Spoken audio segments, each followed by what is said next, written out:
Usa ka pagtuo, usa ka tingog, usa ka katawhan.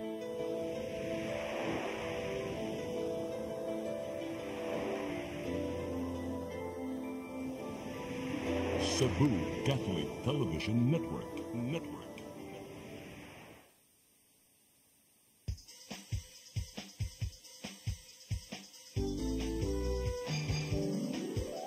Hello Cebu, maayong buntag. Nagsunta ang kahayan nga nagsulid sa matuod, nadagan sa panghitabo. Hello Cebu, maayong buntag Pinoy.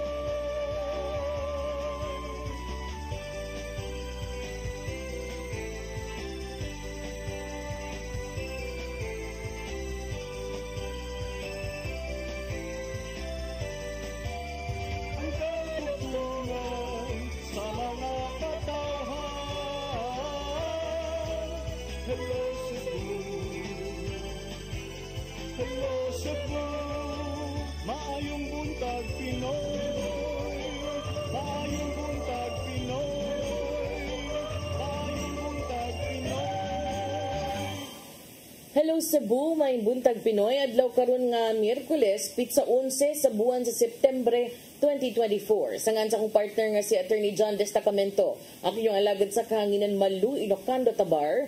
Uban mi hangtod sa alas 9 karong buntagas tong programang Hello Cebu, maayong buntag Pinoy. Dita maglangan ato dayong sugdan atong programa pinaagi sa pagpadangat sa ato ang latest weather update. Ikas pag-asa maktan ani atong weather forecaster Francis Shoko, may buntag. Hello, good morning. Atong i-check ug balik ang ato ang weather forecaster gikan sa pag-asa maktan kay ana ato kag ganinas tong linya atong balikan. Sir Francis Shoko, good morning. May buntag ko ma'am og sa atong mga suking tigpaminaw, mao ni ang atong latest update bahin sa kantang sa atong panahon karong adlaw. As of 2 a.m. today, ang gimonitor na tropical depression sa gawa sa Philippine Area of Responsibility kay ni-enhance na into tropical storm na nasa kalayong 2,080 km east of Eastern Visayas ug paiwag kasadpan amihang kasadpan og ang track sa kining tropical storm kay nagsugod na og ka-apektar sa may silangang bahin sa atong nasod. Gamay ra ang chance na mo landfall ning bagyo pero ma-enhance nini ang hangin habagat na siya magadala og mga pag-uwan-uwan lakip na sa Kabisayan sugod ugma. Mao maging alerto ta permi sa mga posibilidad sa pagdahili sa yuta og mga pagbaha. Sa laing bahin sa Southwest Monsoon o hangin habagat ang padayon nakapektar sa nahibiling bahin sa Pilipinas. And ang atong weather conditions sa Central Visayas kay makisinati og panagsang madagumon nga to na madagumon nga kalangitan inuban sa patak nga pagulan panugdog o kila tungod sa hangin habagat. Og para sa kahimtang sa hangin o kadagatan dinhi sa Kabisayaan, lakip na ang Cebu. Magpadayon gyapon kita makisinati sa hinay ngadto na sa kasarangan na pagpulos sa hangin nagikan sa habagatang kasadpan ngadto na sa kasadpan di nang atong kadagatan magpalinawon ngadto na sa kasarangan ng mga pagwalod. Dinhi sa Cebu atong kadagatan kay muhunas unyang 9:70 sa buntag ug motaop unyang 2:33 sa hapon. Temperatura karong adlaw kay nasa 26 to 32 degrees centigrado. Atong haring adlaw kay mosalak 5:47 sa hapon. Philippine Standard Time 8:06 a.m. ug mauna ang atong latest weather update gikan diri buhatan sa DLC Pag-asa Mactan. Kini si Francis Shoko, maayong buntag og daghang salamat. Sir Francis. Yes po. Yeah. There were 2 weather disturbances na gi-monitor no within the area of responsibility, I think yesterday. So kani atong na-experience karon nga medyo cloudy skies, is this already an effect of those weather disturbances na atong gi-monitor? As of now po, ma'am, localized thunderstorm po 'yun, tsaka yung southwest monsoon. Okay, so when can we perhaps feel the effect of those weather disturbances that we are currently monitoring? Mga around bukas po, ma'am, or mga bukas po, ma'am. So, kumusta naman siya so far? May possibility bang maging bagyo or wala pa kayong na nakikita in your monitoring? Ngayon po, ma'am, as of now po, is yung sa may east po ng Visayas po na part na bagyo ay naging severe tropical storm na po siya. And may chance na po siya na pumasok sa Philippine Area of Responsibility sa around Friday. So we can expect rainy portions in the coming days. Yes po. Okay, thank you, Sir Francis.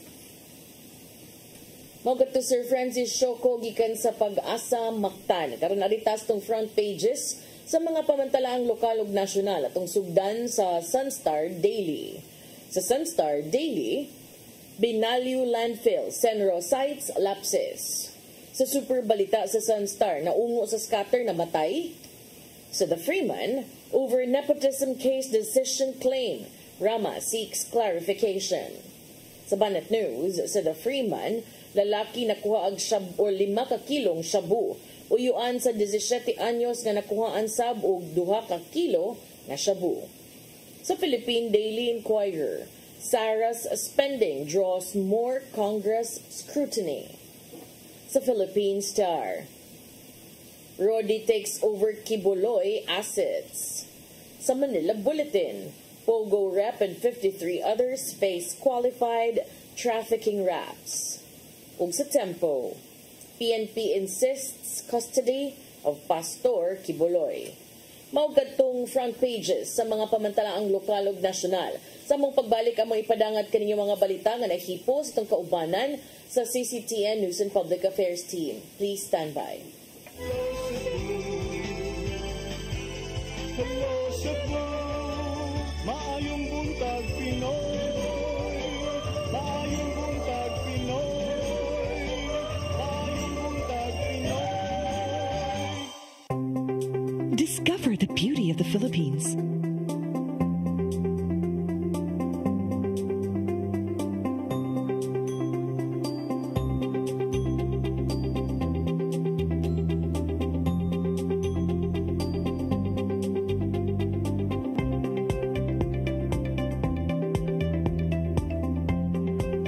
With Philippine Airlines, the country's flag carrier.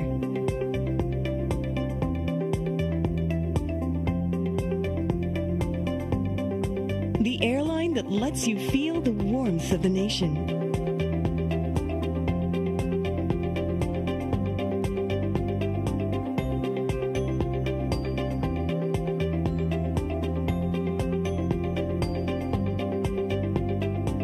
Mabuhay!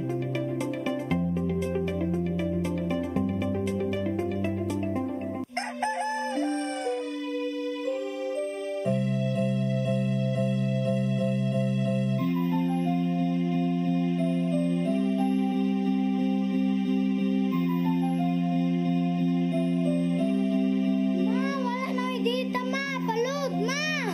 Sorry ma'am, na late ko. Nangita pa mong ko para internet sa kong anak, ma'am. Ay, wala na yung problema. Pag sinisibo. Sinisibo, sinisibo.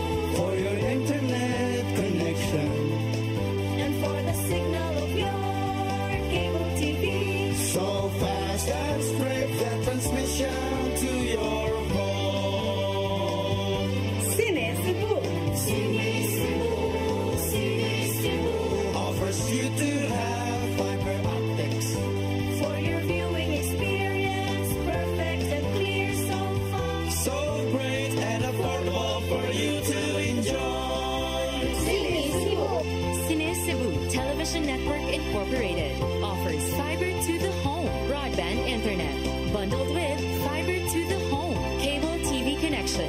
Cine-Cebu Television Network Incorporated with its operation in Metro Cebu and the whole province of Cebu soon. And affordable for you to enjoy. Sinisibo. Hello Cebu. Hello Cebu. Maayong buntag Pinoy. Maayong buntag Pinoy. Maayong buntag Pinoy. Balik sa Hello Cebu, may buntag Pinoy. Karon sa atong mga balita. Nagunas to mga balita karong buntaga, 13 ka mga panimalay apil ng usa ka kapilya na ugdaw sa sunog sa sitio Libo, Barangay Tayod, lungsod sa Konsolasyon. Itudlo sa mga residente nga hinungdan ang gisunog nga egg tray nga pang-abog sa lamok. Ang kasayuran ihatod ni Mary Rose Sagarino. Gibisita kaganinang buntag sa mga opisyales sa Barangay Tayod ug Municipal Social Welfare and Development Office ang mga nasunugan sa Purok 5 Orchid, Sitio Libo. Pinanguluhan ni Kapitan Fe Cuyos gipanghatag ang relief goods gikan sa barangay ug sa lungsod. Adunay bugas, gatas, dilata, tubig ug uban pa. Gawas nila ni bisita usab ang sakop sa Department of Social Welfare and Development kun DSWD pag-validate sa mga naapektaran. Sila gilauman nga makadawat og pinansyal nga ayuda. So kami sa barangay naninguha sa mga makatampo gihapon mi makahatag mi og financial assistance sa mga nabiktima. Moabot sa 14 ka pamilya o 45 ka individual ang naapektaran sa sunog pasado alas 7 kagabi. Naugdaw ang 13 ka panimay, lakip na ang kapilya sa sitio. Nagpadayon pa ang investigasyon sa Konsolasyon Fire Station sa hinungdan sa sunog. Apan gitudlo sa mga residente nga hinungdan ang gisunog nga egg tray sa ilang silingan aron unta mapahawa ang mga lamok. Sa ako lang pong naibawa na egg tray ko, no? Egg tray ba kaya nagpasos lamok nya gihug naman ko na to sa dagat pero murag sa bato na gidap ko nakuan ba itong styrofoam mao ba itong istorya akong nakuan yan wa dayon mabantay Ang mga nasunugan nagpabilin sa lugar, nakipuyo sa ilang mga igagaw ug kasilinganan. Matod ni Kapitan Cuyos nga gipanag-iya sa gobyerno ang yuta apan wala pa siya masayod kung mahimo pa bang makabalik og tukod sa fire site.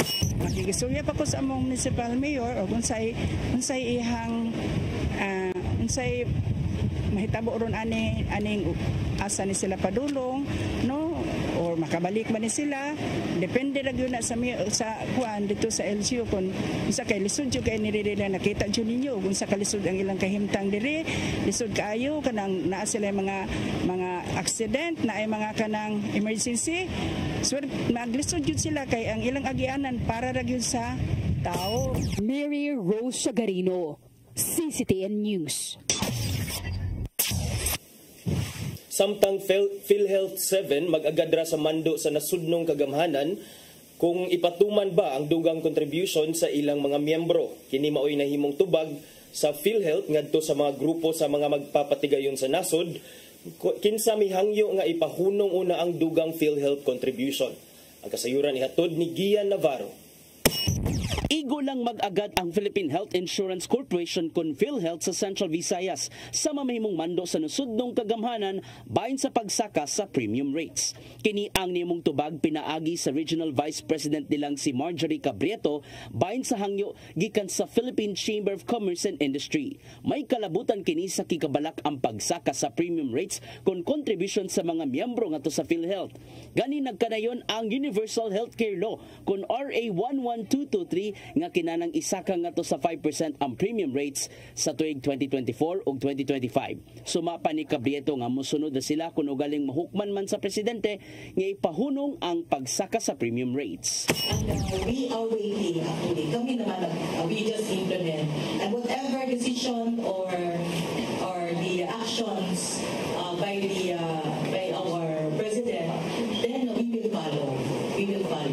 Sa gitunol nilang ihap, gipatuman ang Campaign 100% nga aumento sa pipila ka benefit packages sa PhilHealth ngadto sa ilang mga sakop. Samtang ana sa Campaign 5 billion pesos ang claims nga gibayad sa PhilHealth 7 ngadto sa mga tambalanan ning tuiga. Gitaho usab ni Cabrieto nga lauman karong fourth quarter ning tuiga ang laing aumento usab sa package rates sa PhilHealth. It was mentioned by our President and CEO, Emmanuel Ledesma. There will be a round of adjustment of increase this last quarter. As to the percentage, dili pa kami specifically inform you kung ano. Nakita usab ni Cabrieto nga bisan pa man og madugangan ang premium rates nga bayaran sa matag miyembro. Bawion ra usab sa mga dakong benepisyo nga mahimong mapaymuslan sa mga miyembro kuno galing ma-ospital man siya o di baka ang iyang pamilya. Ang dialysis is really a big relief, no, to our members. Nakita nato dinhi taas gid ang aton nga mga claims reimbursement sa hemodialysis. Before from 90 nag 114 sa karon Navarro, CCTN News. Sa laing bahin, mga gustong makabutar sa umaabot nga eleksyon, padayong midagsa sa dakbayan sa Lapu-Lapu aron magparehistro, labi na nga hapit na ang deadline na gihatag sa COMELEC. Ang kasayuran ihatod ni Crystal Joy Felerca. Nahumanan ni adtong Agosto 31 ang Register Anywhere program sa COMELEC ug ang COMELEC Lapu-Lapu nakatala og 204 ka mga individual nga nipahimos niini. Base sa datos sa COMELEC Lapu-Lapu ni adtong Agosto 21, 180 pa lang ang nagparehistro nga buot mobotar sa laing lugar. Apan matud ni Attorney Anjanet Lamban, ang COMELEC officer sa COMELEC Lapu-Lapu, nga atol sa uwahing semana sa Agosto aduna pay niapas og sagad kanila mga Muslim nga taga Lanao del Sur ug Lanao del Norte. Nalibay sad sila during the last days or last week na mostly kadtong atong mga kaigsunan ng mga Muslim. So ningari sila kay para adto na gyud sila mo butar sa Mindanao. Samtang naghuwat pa ang COMELEC Lapu-Lapu sa datos sa mga buot mo butar sa Lapu-Lapu City nga nagparehistro pinaagi sa Register Anywhere program. Nagpaabot pa ta sa kantong ng rehistro sa laing lugar nga padung sila diri sa Lapu-Lapu. So ato pa man siyang paaboton kay ang procedure ana it is, for example, kami mo dawat may registration anywhere. So kadtong aplikante ana amo na siyang ipadala ngadto sa Manila, then Manila back to our office, then we will send it to the recipient. So lugar gyud nga ato sila mo. Sa laing bahin, nagpadayon paghihapon ang registration para sa mga gustong makabotar sa eleksyon sa sunod nga tuig. Gani karong adlaw ubay-ubay ang nidasok sa City Hall aron magparehistro. Sigon pa ni Attorney Lamban nga padayong nidagsa ang katawhan aron magparehistro tungod kay usa kini sa mga rekisitos aron makapahimos sila sa mga ayuda sa dakbayan. Ubay gapon ang nagparehistro because the government of Lapu-Lapu has this program that requires registration of voter. So if you are not registered, then you could not avail it. Karong tulo ka semana na lang ang nahabilin para makaparehistro, adunay awhag si Attorney Lamban para sa mga residente sa Lapu-Lapu City. Registration again will be up to September 30. Then kung magpaawahin mo, so basin o dili na mo maserbisyuhan tungod sa kadaghang nga tao. Di pahibaw usab si Attorney Lamban nga ang on-site registration sa COMELEC Lapu-Lapu karong September 25, 26, 27 ug 30 ipahigayon nila sa Gaisano Plaza sa Barangay Basak. Crystal Joy Felerca, CCTN News.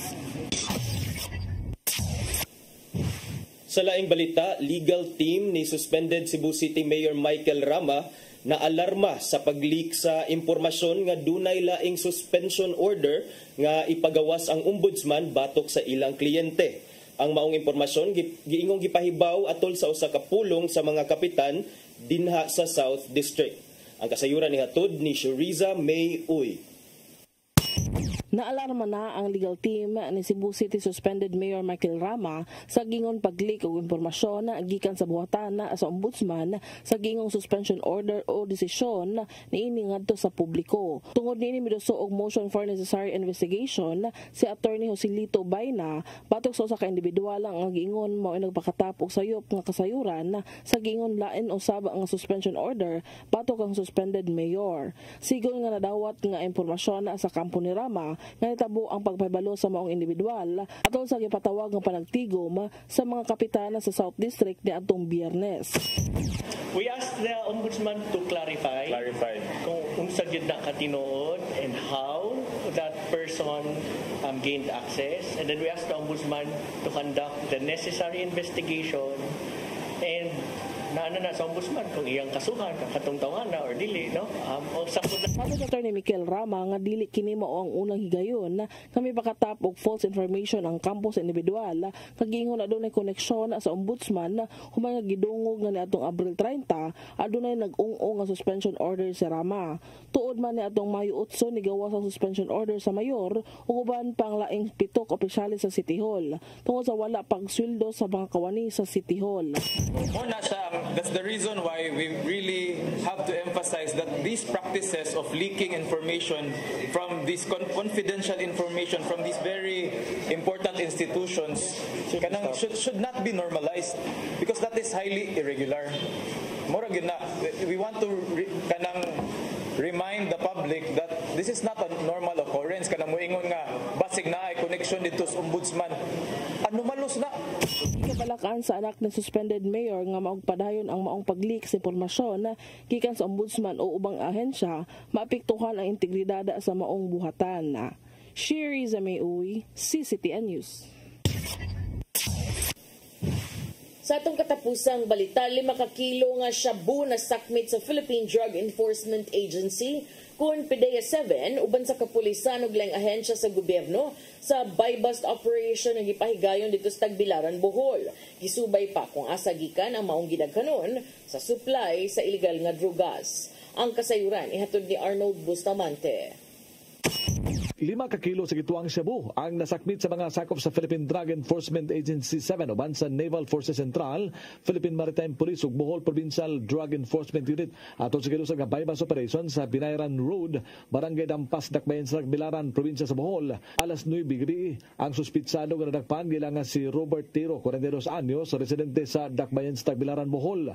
Nakuha sa mga operatiba ang 5 ka vacuum sealed packs nga shabu nga dunay gibugaton nga 5,000 gramos nga dunay estimated average market value nga 34 million pesos. Lakip sa nakuha ang buy-bust money o sa ka-cellphone ug usa ka sakinan nga sedan. Ang mga nakuha nga ebidensya gisubmit na sa PDEA 7 na lang sa chemical analysis. Mato ni Lia Alcantara, information officer sa PDEA 7, nga sa kabuuan nila nga gipaubos sa case build-up ang suspitsado, human na nila manawat ang impormasyon sa kasaligang tinubdan. Base sa nakuha nga kasayuran nga makabaligyan ni og 2 ngadto na sa 3 ka kilo nga shabu matag semana dito sa lalawigan sa Bohol. Follow-up operation maton pa kini niadto nga malampuson nila nga anti-illegal drug operation sa Marigondon, Dakbayan sa Lapu-Lapu niadtong Agosto 8, 2024. Din 2 ka kilo sa gituang shabu ang nakuha gikan kang Mark Nino Kalinyahan nga iyang pagumangkon.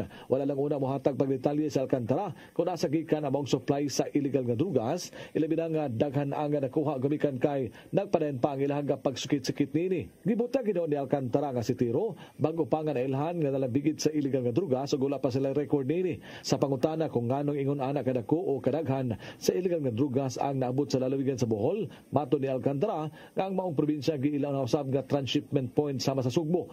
Gawas nga gianan kini sa supply sa illegal nga drugas, daghan usab ang customers tungod kay usa ka tourist destination namong lalawigan. So binini gipahugtan sa PDEA 7 uban sa kapulisan ang ilang monitoring sa mga dagkong personalidad nga mopalusot sa supply sa illegal nga drugas sa Bohol gikan sa silingang rehiyon. Arnold Bustamante, CCTN News. Mga katong mga balita nga nahipo sa itong kaubanan sa CCTN News and Public Affairs Team. Inyo katong nakita kagahapon sa mga balita sa Sayri 47. Unya mo break mig kadali og sa among pagbalik mga paghisgot-hisgot. Please stand by. Hello, Cebu, maayong buntag Pinoy, maayong buntag Pinoy, maayong buntag Pinoy. Discover the beauty of the Philippines.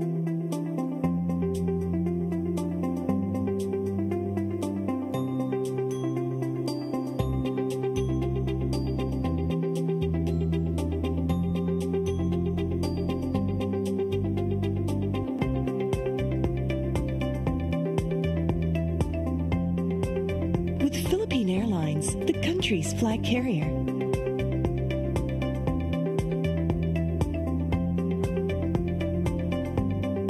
The airline that lets you feel the warmth of the nation.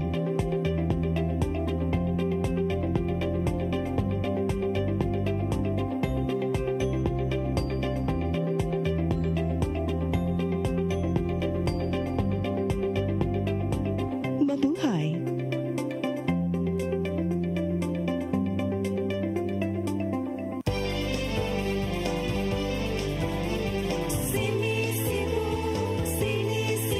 For your internet connection,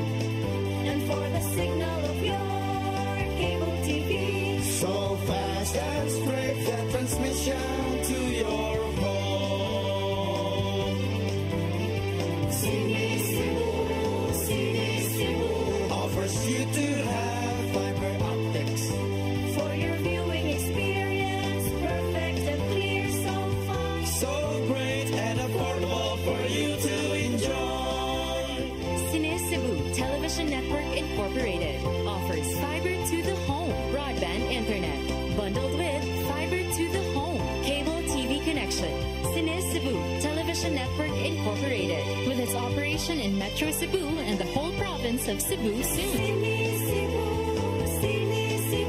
For your internet connection And for the signal of your cable TV. so fast and straight that transmission to your home.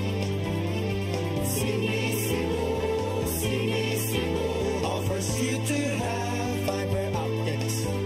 For your viewing experience, perfect and clear so far. So great and affordable for you to enjoy.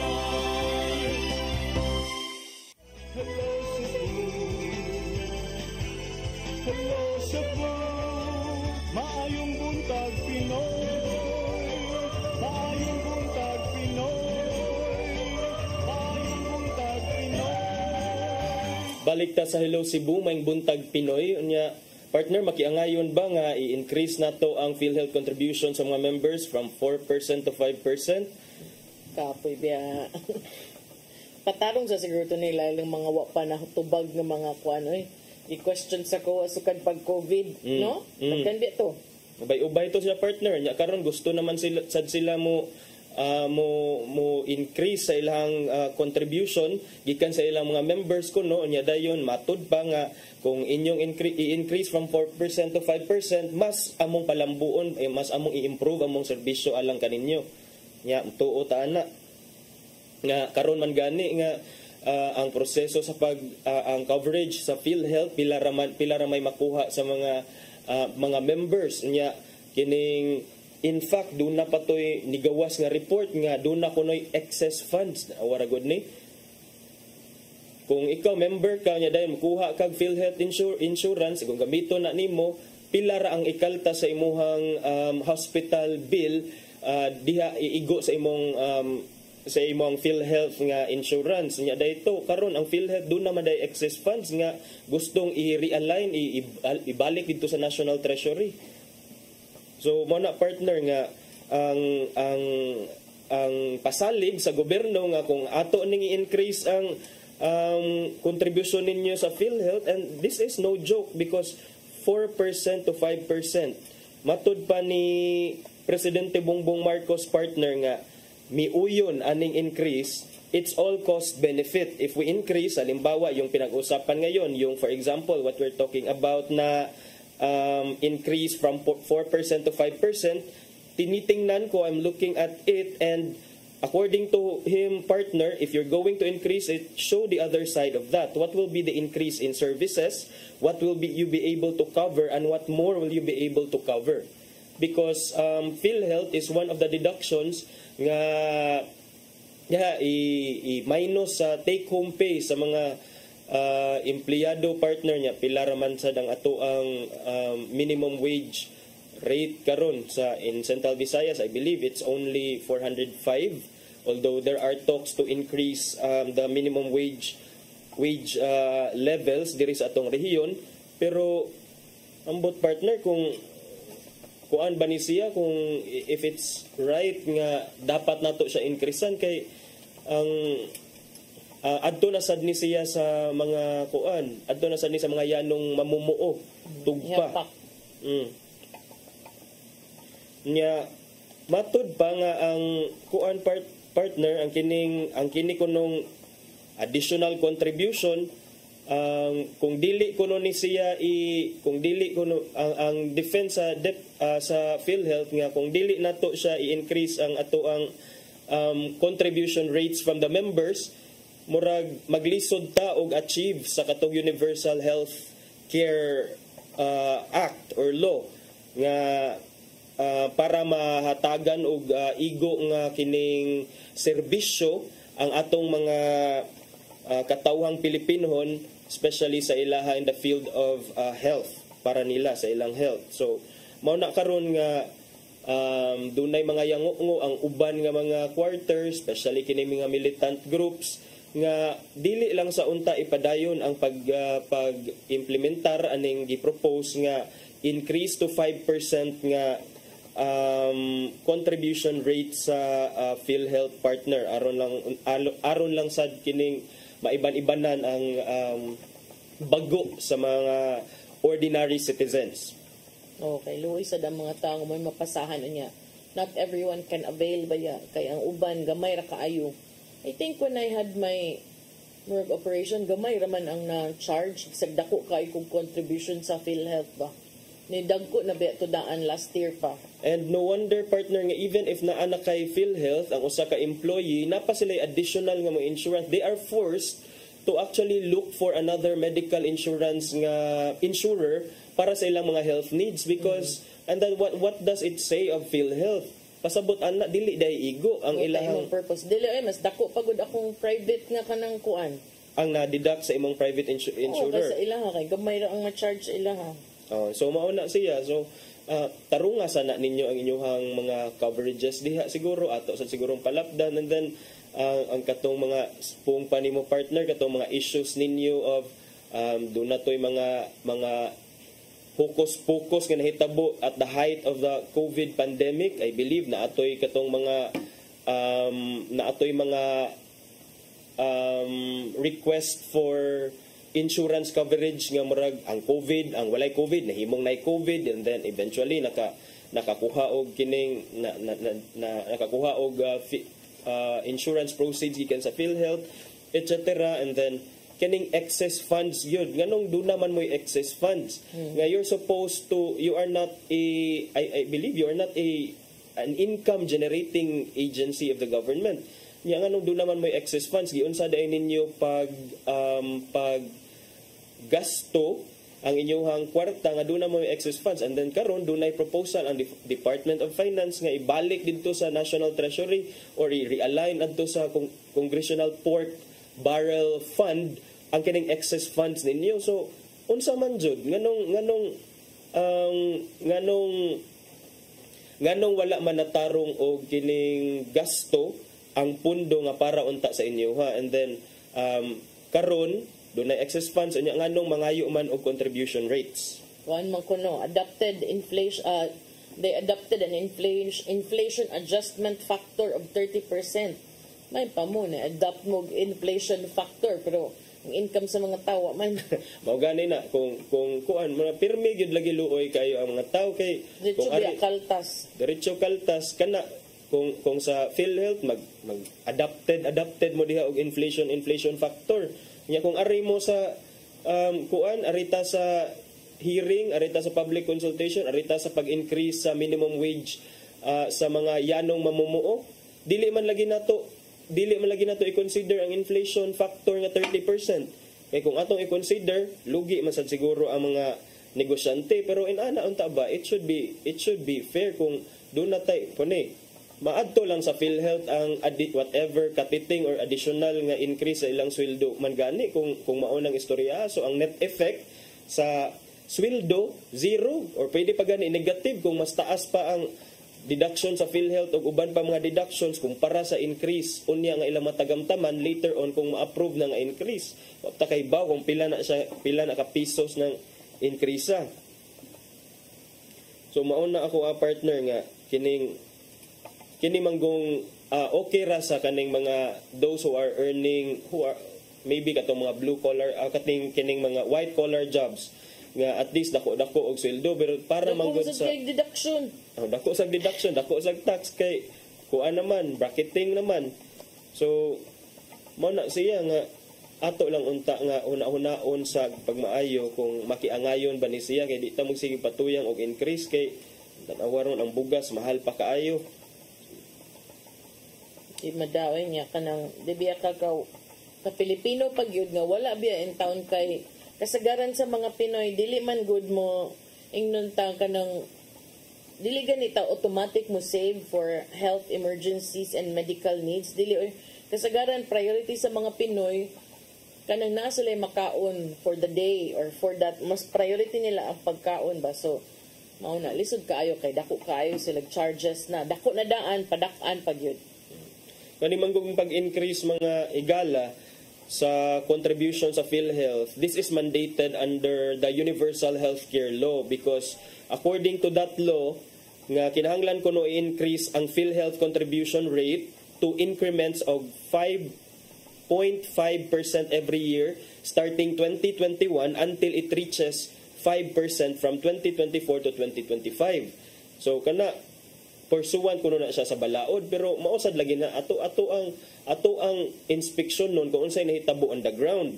Kining 0.5% every year for the benefit of the universal healthcare laws implementation, but in the first place natagamtan man ba ni sa mga Pilipino ang benefits of the universal healthcare law? So maunsa na siya kung makiangayon ba nga ang 5%. There were proposals nga isuspend sa ang pag-implementar sa additional premium rate. Nabuhat man ni Presidente Marcos sa mga miaging tuig in 2023. Iya man gisuspend ang pag-increase sa premium rate sa PhilHealth and sa income nga ceiling for PhilHealth. So may unta og magpadayon ni this year kay murag ato sang mas importante siguro nga susihon sa or i-improve sa PhilHealth ang iyahang mga proseso, padakan ang mga ang income cover, ang insurance coverage, unya i-streamline ang iyahang mga operations. Una ta makaingon nga mangayo ta og additional kay murag dili sad ni siya nindot para sa mga PhilHealth nga mga PhilHealth beneficiaries or PhilHealth mga naka-register with a PhilHealth partner. Oh, na. Sige, arita sa dugang mga paghisgot-hisgot. Kadtong mga opisyal ug empleyado sa gobyerno nga nagkalingaw pa picture sa ilahang mga di ba sa tama kaingon attorney og celebrity nga kanang unsa man kanang kustodiya nila nga mga celebrity kay sa tuingon nga celebrity no pero posible kuno nga pamultahon o posible pag yung masuspenso sa ilang mga serbisyo ang mga empleyado nga nakig-selfie ni Alice Guo. Kini mo ay gibutyag sa Civil Service Commission human nag-viral katong mga litrato nga mura lagi dingon ko bitaw nga katong yung first natong nakitaan murag BI man to yang kuyog no nga mura sila naabot na imong gikuha nimo imong usa ka barkada kay siya mo in charge sa salad or siya in charge sa sinugba. Happy mo kay padong na mulakaw. Unya na yun. Padong ligog dagat. Ganang tipo nga, ala, ayaw sakay diri kay kining huot na kay ta. Sige lang, insert lang yun. Insert lang yun. Road trip ka. Road trip ang tag. Ayun ang civil service nga. Katong mga nagpa-selfie, posible kaayo. Itong mga naa sa litrato ng mga opisyal sa Bureau of Immigration ug sa National Bureau of Investigation sa diyang nasikop siguro dito sa Indonesia. Si Civil Service Commissioner Eileen Lourdes Lizada niingon nga kinahanglang mosunod ang mga empleyado sa gobyerno sa RA 6713 o Code of Conduct and Ethical Standards for Public Officials and Employees. Kung mosupak ko na ni, pamultahon ko ng mga empleyado sa gobyerno ug di mo mulapas sa unom kabuan nga balor sa imong sweldo. That's a welcome development to me, partner, nga ang CSC mismo ang nitingog considering nga gidefend ra ba ni sila ni Presidente Bongbong Marcos earlier. Yung siya nga that's the kato ko mga selfie with Guo, just the new culture. Kamusad no. Di ba hilig man tag selfie? What's wrong with having selfies with people? So, mao na giingon ni President Bongbong Marcos, there's nothing more to the smiles of law enforcers and officials. Kamu nga malicious o sa kayo mo. Nya, karon kay okay ra sa presidente siguro. Nya, okay ra sa daay nga suspensoon sila, baka pamultahon sila. Ang suspension not more than 1 year pero sakit na kay nasbuot. Uy, kay kadako ana pero even si Remulla ganahan siya apology. Ngayon si Justice Secretary Crispin Remulla nga, he wanted to change the culture in several government agencies. Human usab sa mga pagsaway sa gitumbok nga unprofessionalism of personnel who brought Guo back to the country. Ningon siya nga, wa sinatagbaw sa explanation o pagpasabot sa mga Immigration and National Bureau of Investigation personnel. And siya di mang gihapon, kinahanglan na apology. Dako nga apology ang gikinahanglan matud pagkabahin ana. Kinahanglan sa gyud kuno nga duna sa gyud kuno reprimand. Dili pwede nga ingon ana kay wanted man kuno. Ang mga wanted hindi mo yan sinicelebrate. Dapat yan, pag hinuli mo, hinuli mo. Hindi yung tama na yung selfie-selfie. Palitan natin yung kultura na yan. Hindi dapat nangyayari yan. Because I don't think there's something wrong with taking a selfie with a fugitive from justice. Pero what made it murag what made it kining unsa ni nakakuan partner ba himo og controversial because nag-smile man gud sila while taking the selfies, and then okay ra tong mga pictures nga neutral lang ang face because for documentation purposes siguro proof lang nga okay na dire but kaning makita man gyud nato sa uban nga napatoy top ranking kinsa man to si Marbil to og si Abalos nag side by side with nitubag man sila ni sa mom sa kabaw magpa-cute to siya oy. Lipay sa kayo si Mayor Alice Guo kay because she said she felt safe with them, safe and secure. Sige, sa man nimo ingon man gyud si Abalos nga he was unaware that Guo was doing candid poses in the picture which she said was for documentation. Ingon siya ningon man to si katimong giingon ni President Ferdinand Marcos nga photos of government officials with Go were part of the selfie culture. Sige, okay. Part of the selfie culture. Pero ang tubag ni Abalos, hindi namin alam na nagpapakute siya. So kanang ingon ana, I don't even know why she has her things. You're supposed to be under arrest, diba? That's right. And when you're under arrest, you don't get to bring stuff. You're supposed to be handcuffed. Nya asa mga handcuff diha murag nakita na tong handcuff kang Alice Go the moment na nga ninaog siya sa katong nagubot na nga daghan na kay yaw-yaw bisag naglingkod siya handcuffed na lang muna so yan man siya nga giingon ra kuno ang dismissed mayor nga nakadawat siya death threat nya sa diyang niingon si Marbil nga unsa man pwede nato i-record atong conversation sigo dili unta mo sugot but gamely post when a staffer took their photo for documentation.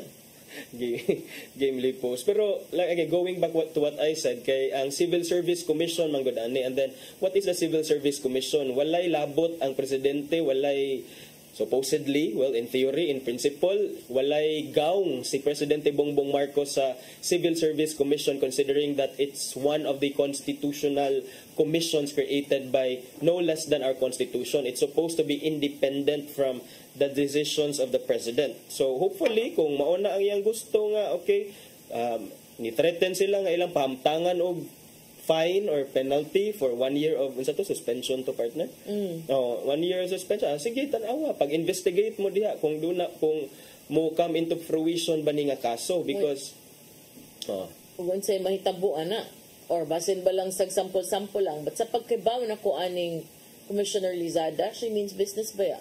So far in her previous even in her previous stint as LTFRB board member and then pagbalhin niya civil service maninood ba?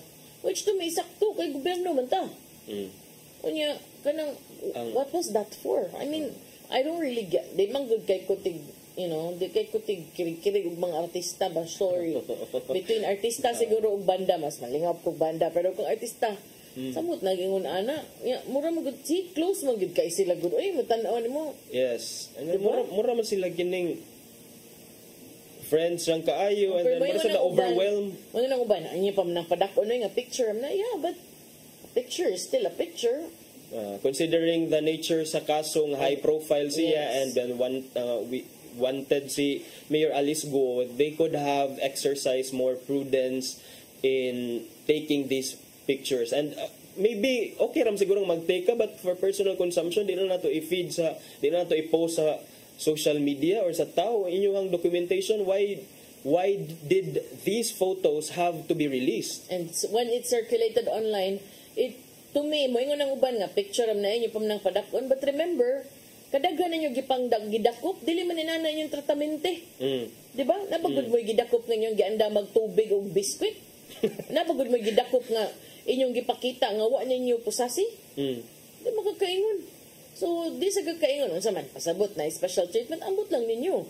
Basta kay kanisa na ukay sa dinga sa Manila, kay nasakpan man sad nga, ang gisakyan ni DILG Secretary Abalos, private plane borrowed from a friend. Kana sa Kung maabot lang gid sila nga to sa Jakarta kay gitagan plus lag 1 AM na 1 deadline. AM nga deadline man kuno. So Unya, unsa man? Daghang ningon yun nasa point.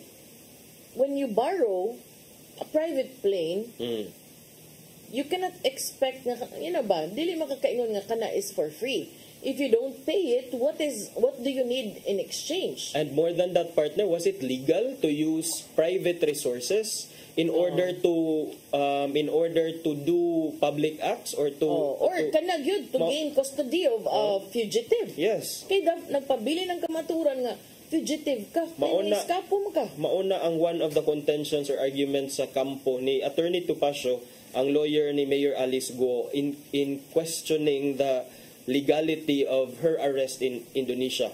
Kay ngano kunong nigamit og private nga plane to transport her from Indonesia to the Philippines. And then again, mura manggog na kaning mga selfies, going back to selfies, partner, let's not forget that Mayor Alice Guo is wanted for serious offenses. You have qualified human trafficking, money laundering, 87 counts of money laundering involving 7 billion used for Philippine offshore gaming operations. The combined prison term could be from 609 to 1,218 years. And por Diyos, por Santo, mag-selfie ka, all smiles with a person like that.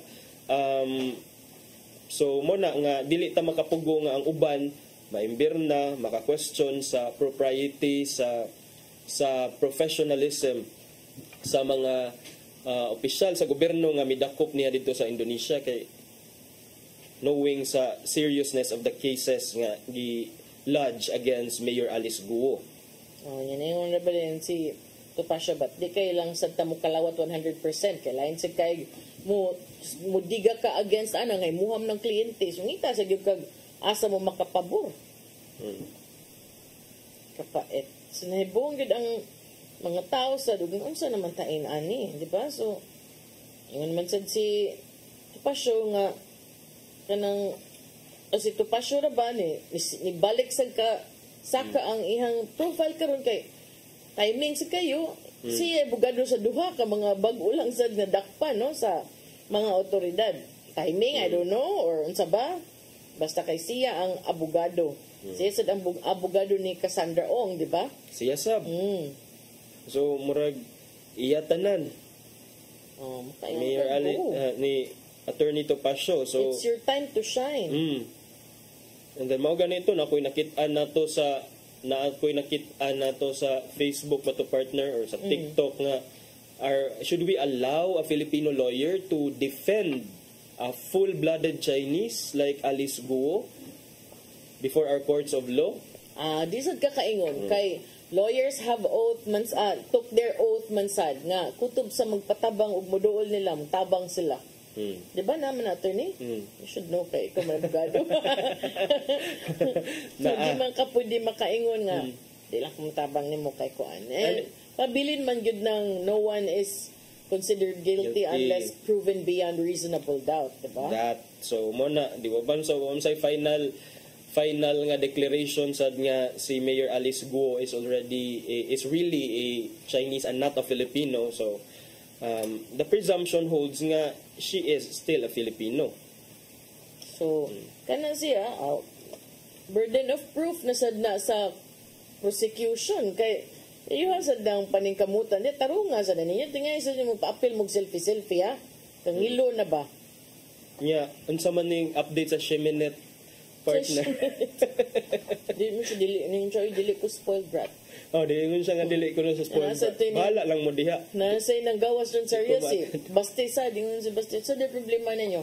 Mula sa kog senador. But mo. Simple sa kay tinuod gyud wag gyud makabuot. Paday kanya-kanyang trip man gyud na. Pero dili ko no spoiled brat si VP Sara. Matod niya, I am used to answering questions. I am used to that.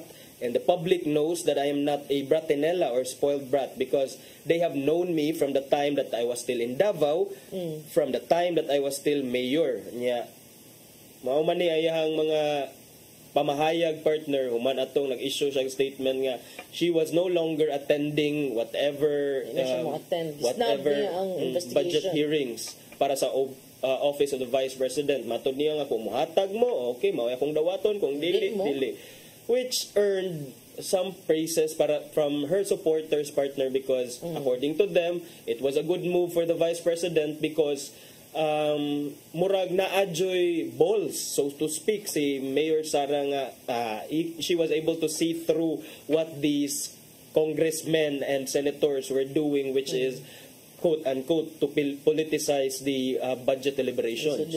Well, it works both ways. It is also within her right to refuse, but it is also within the right of those in the legislative to ask. Kay, or taman sa nasod, di ba? So, pwede rin mangutana. Pero, tabla sila, kay pwede rin sa gitsa di siyang tunga. Kaya kung ako sabihin, kung dili ko ayaw pag-expect ka magluhod-luhod kung magkamang-kamang aron tagaan ko niyo pundo. O di mo, di ayaw. Maugyan. Huwag kabuot. Kanya at the expense ako ang kuan, inyo ako nang gisa-gisahon, naamoy mga personal motives. Sa na lang, masuya lang ng uban. Kay, makaako man siya ginaan ng tubag. But she's always been consistent nga. That has been her persona ever since. Okay, nana ba? Mo man na ilang, they're known for that. Unya, even mga Bisaya, good na mag tay tendency nga, okay, wala ka di, di ko, ayaw. Ang uban makagets. Ayaw ko damay-damaya sa inyong kabuang. Uban na yung samsag na ilahan. Ano ba? So, una, ang mga katauhan na lang ang ato ang pa-decide doon, kung asa sila, pinaagi sa how they will cast their votes first in the midterm elections, hopefully in 2028. And pretty sure nga kanang makuha ni ba, masida scattered ni. Kaya daghan man kay sa unang magsigig yung ilog o paisas kamot sa mga Duterte kaya para mo ibutang silang poster o niya karon mo na hinuoy nag-abandon ship, di ba? So, subturned. Digid na ni mo malikayan. And the fact remains that is the reality in politics. Yeah. There are no unsa to partner? Permanent friends. Only? Even family. Only permanent interests. Mao jud. So kana, taro nga sa dinyo pili. Ayaw sad nang lami kay mog mga tabi-tabi din sa social media niya, ikahuman inig 2 days before elections, bahaan lang mong bugas, tunulan lang mong 300, mausab inyong votes. Tinuod. And padalaan lang mong Gcash, mawagtang na inyong barugan. Sa naon na di via Gcash. Di mo alam. Asa man ni sila nakakuha sa mga account numbers na mo sa Gcash, mong cellphone number. Pero going back to VP Sara partner, kay niingon to siya nga, I'm sorry guys. I'm sorry kay nasayop jud ko. Kay pag 2020 nga siya pasaylo pag 2022 nasayop ko nga akong gi-endorse or akong gipasuportaan sa inyo ang someone nga unsa to partner unsa to niya pag-ingon basta nangayo siya pasaylo nganong nangayo siya og suporta sa iyang mga supporters para suportaan si Presidente Bongbong Marcos. Ingon man to ni tingog man sad si President Marcos wa ko na siya kasabot ngano kunong nangaypasaylo but imuhasad ng prerogative. I still don't understand why. That is her wish. Wala tayong magagawa. Kaya nga man siya pasaylo sa libuan ka mga supporters ni Kibuloy ato sa founding anniversary nga ningon siya mistakenly believing that she and Marcos were together on the platform of unity and continuity. I mean, I don't really think, no? Dugay naman ka sa politika. You and your family. So I'm pretty sure nga kabawsad mo nga dili gid na maghangtod-hangtod. Kami niyoon guys sa uban di magay maghangtod-hangtod nga nagmingyo pa mo inyo pa nang gipili. Barog pa kasimbahan kana pa bakang politika ray. The fact remains nga nagkaduol ra gid mo tungod ra gis politika. And usa sa mga big developments about aning VP Sara partner kay kato bitong si Senator Amy Marcos. Ipangutana siya kung sa may makomment nimo aning mga hugon-hugon nga i-impeach si VP Sara diha. Nisog siya. Nisog siya ayaw lang in town because that's an attack on democracy. Mao kuno na. But mo lagi na kung dunay impeachment and then we all know unsa may composition ron sa lower house partner nga maoy mo determine sa sufficiency in form and substance. So whatever impeachment complaint nga possibly file against the Vice President. Kaya sa good address Cebu City good nga kaniadto tanan hapit na lang kutob sa unsa ipasayaw ni Mayor Michael Rama nila sayawon, memorization ng stepping together we can make things happen. Raise your right leg. Karon wa na together oy, even calls on the phone dili mo tubag. Di na mo tubag. Ingon si Mayor Michael Rama ana oy nga wala man ta mo biyahe, kamo man ang di mo tubag mo tawag ko. Nawa ra kay kong kadiyot, nakalimot naman ko na. Tubag ko. Tubag si partner. Pero di lang ko. Tubag ra ko. Naman tay oras oy. Ay wala na gid. Nahurot na tong oras. Mao gid tay giningon nga hisgot-hisgot. Atong mga hisgot-hisgot ugma. Unya karon ato say padangat ang giandam ni Tatay Dodong ang pulong og kinabuhi.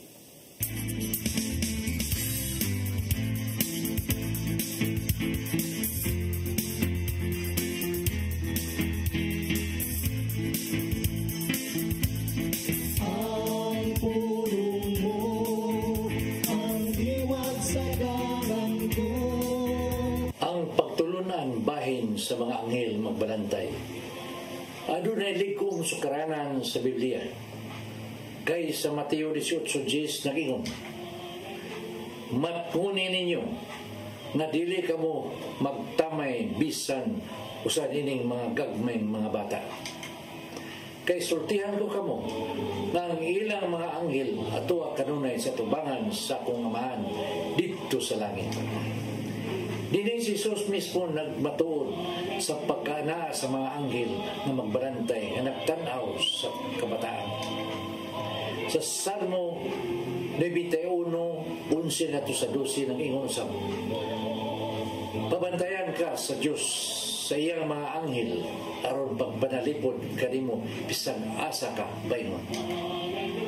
Bayawon kanila sa ilang mga kamot aron dili maunsa sa mga bato na imong mga tiil. Ang mga anghel isangunan sa Ginoo nga mobantay kanato. Kini mao ang doktrina kabahin sa tradisyon sa simbahang Katoliko. Ang ato mga anghel magbalantay, mugiya ug manalipod kanato batok sa mga dautan. Mga igsoon, mao kaniyang pulong na naghatag og giya sa atong kinabuhi. Magampo kita sa ngalan sa man sa Espiritu Santo. Langitong Amahan, salamat kayo na kami imong ipabantayan sa among mga anghel. Busa sa mga panahon nga ana kami sa kalisdanan, kami musalig labang nga kami dili gyud nimo pasagdan pinagi sa mga magbalantay anghel nga niya kanamo. Kining tanan mong ipangayo pinagi sa mong buktong anak ng Hesus Kristo. Amen. Salamat sa mga sa Espiritu Santo.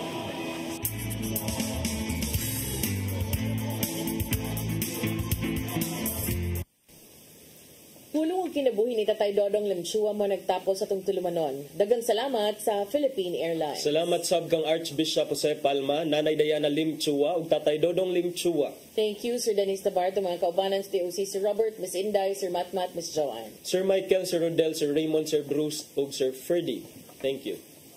Dagang salamat sa iyong papakiguban. Ako si Malu Inocando Tabar. Ug ako si Attorney John Destacamento. Magkita tagbalik ugma sa itong programang Hello Cebu, Mayong Buntag, Pinoy. God bless us all.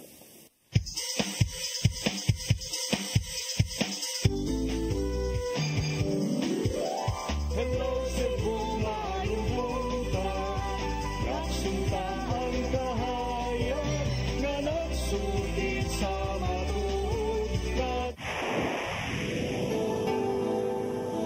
Usa ka pagtuo